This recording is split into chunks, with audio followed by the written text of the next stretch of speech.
the terms I'm going to go over today are very generic, but there are things that you may need to know when you're looking into buying a goat.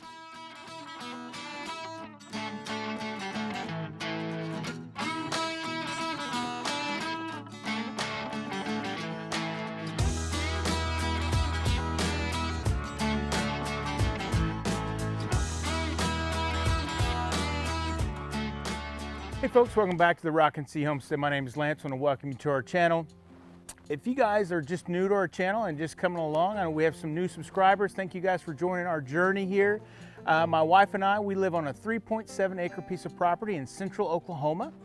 And we live here with our goats and our chickens. I think we have probably about 50 chickens right now. We have 6 goats.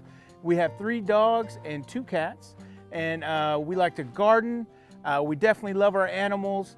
And we just like living out here in our little piece of paradise, and just want to kind of share and maybe give you guys some inspiration to maybe start a journey of your own. So thanks for joining, and today we're going to talk about goats. So Mars and I, we've owned goats for a little bit over 2 years now, and we started off with 2 goats. We bought 2 more, and we bought 2 more after that.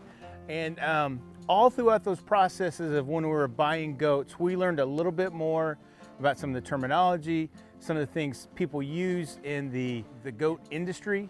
And I think these are pretty standard across any type of goat. So when I talk about that, I mean, is it like a dairy goat or is it a meat goat? I think all these terms are consistent across all of that. I think once you get outside of some other the general terms, I think they may change depending on what kind of goat they are. I'm not for sure about that, but I know the terms I'm going to go over today are very generic, but there are things that you may need to know when you're looking into buying a goat. So some of the basic terms that you're going to need to know is, number 1, a buck and a doe. So a buck is a male, intact goat. A doe is a female goat.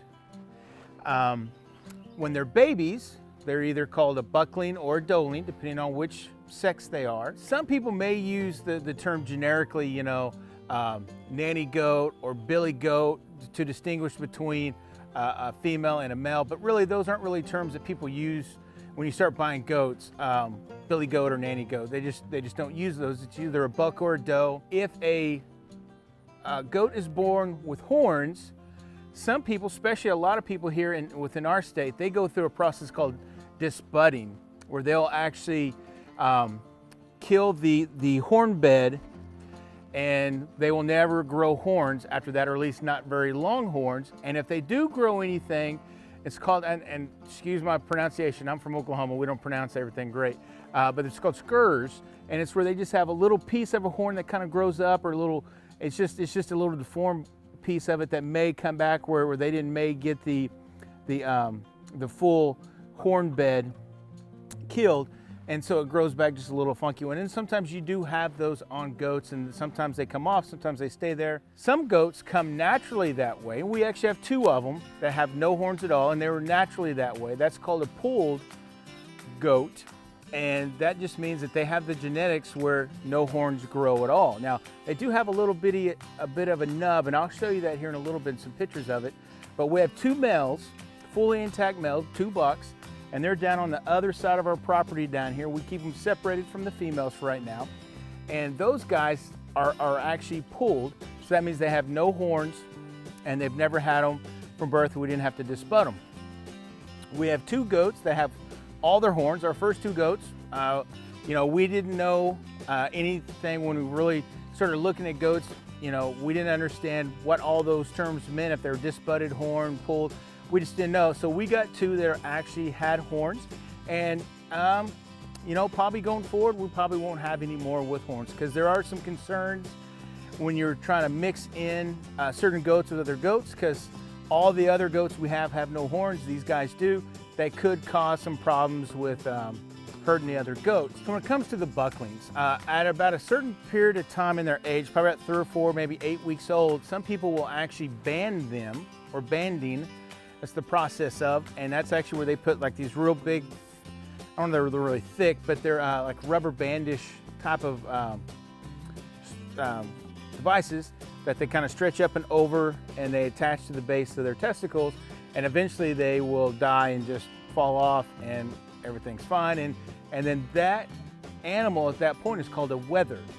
So our first 2 goats, we got a brother and sister, 1 buck and 1 doeling, but the male had to be banded or neutered in some fashion because you don't want brother and sisters to mate. And goats can mate very early, especially ours or our Nigerian dwarf goats. So those are some a little bit of terms that you need to know just about the genders and what kind of things that can happen to them at an early age that will kind of change some of the things or the way people call them. So if you're looking for babies, you know, one of the things that you'll see is bottle baby. So what does that mean? Well, it's pretty self-explanatory.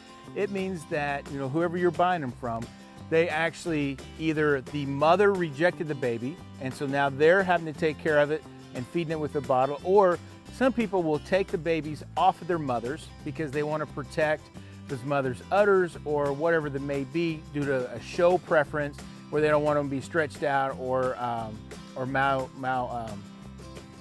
malformed by the babies, because those guys are pretty rough on them. And so they will feed them with a bottle. So bottle babies can be great because they are very connected to those people that are actually feeding them.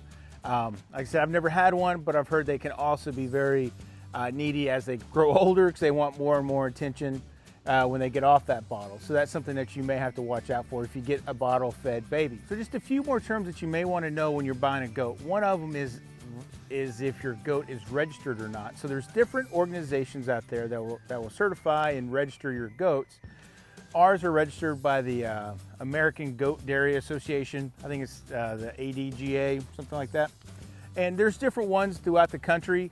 And really what that will let you know is, you know, they will, you know, there's a definite, you know, of record keeping and even maybe some genetic testing and some hereditary guidelines of, you know, where that family tree came from, you know, like what are the genetics that maybe not only from the mother, but the grandmother and the great-grandmother. And the people that are really into showing goats and to getting the best form of a goat and the different traits of a goat, they really look at that and say, you know, okay, so who was the dad and who was the mom? So when you see that, the dad is called a sire and the mother is called I've heard it pronounced a couple ways, dam or dame, and that just means, you know, that's the father and the mother of this baby. So one last term that you may need to know when you're buying a goat. So if you're buying a goat that's a little bit older, that's not a baby, and you're buying a doe, you may want it to get what they call it like an open doe, and that open stands for that goat is not pregnant. So if you're only wanting to get, you know, just a couple oh, watch out, goatie. Yeah, okay, back up. You just like that, don't you? Back up, okay. About lost it there. Goats love tripods. Just tell you that right now, they love tripods. But, so an open goat is a female that's not pregnant. So if you're trying to purchase a goat and you don't want a pregnant one, that's something that you may want to ask, see if they've been in or around or been exposed to the bucks. So those are some terms that I think you need to know when you're going out there and you're looking for goats and trying to research and trying to figure out what's a good goat for you. Hey folks, hopefully you enjoyed this video and it taught you something. If you haven't seen us on Facebook or Instagram, those links will be down below in the description down there.